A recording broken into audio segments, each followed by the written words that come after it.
Captain America Sentinel of Liberty issue 12 finds Sam tell the team that Dimension Z monsters are pouring out of the portal below them, and more are coming every hour, and on top of that, they have a blizzard moving in. The team get ready, donning heavy cloaks. Misty paints her cybernetic arm a winter white colour, and Sharon wraps a baseball bat in barbed wire dotted with negonite crystals.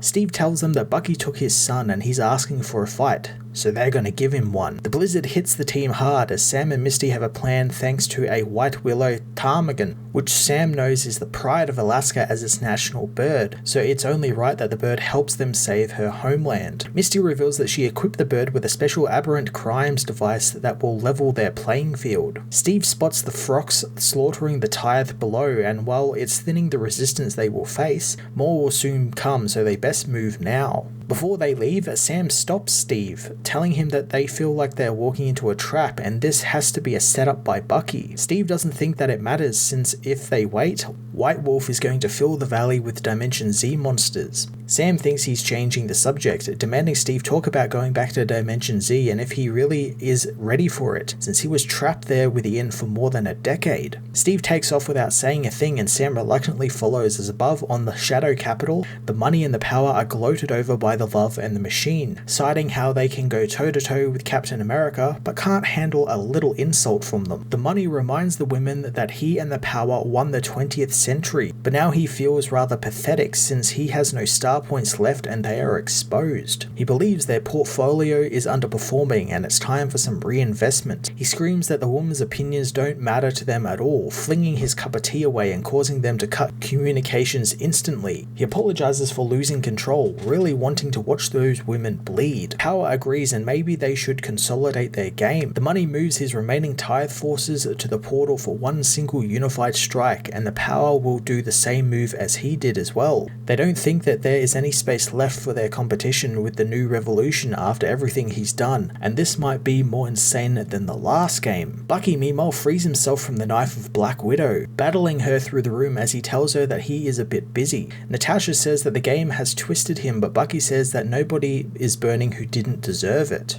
Natasha reminds him of Roger Aubrey and that he's out of control for what he did to him. Bucky surprises Nat with an offer to stay with him and keep an eye on him, making sure he doesn't go too far over the edge and become a supervillain. But he knows the only condition is that she needs to trust him. Bucky gives her her knife back, and Nat agrees to stay, slashing Bucky on the cheek with the knife as she tells him that she always trusts Bucky Barnes, not whoever he's pretending to be. Bucky thinks that the world made him different, but Nat doesn't believe that, since they never are different people, and while they can change their clothes and hair and fancy metal arms, they themselves change that, not the world, and they are the only ones in control of who they become. Before in Dimension Z, the disheveled Steve tells the young Ian about groceries as they share some of what little food they have. Ian thinks that he's lying about what groceries and supermarkets are, but Steve says why would he lie about that? The boy thinks that Steve likes making him feel bad, which takes Steve back a little bit. Ian says that he is making him feel bad since he's from this magical place that has groceries and cars and bodegas and cell phones, but it's not all real and can't be. Steve knows that they aren't real, they are just stories from a past life of his,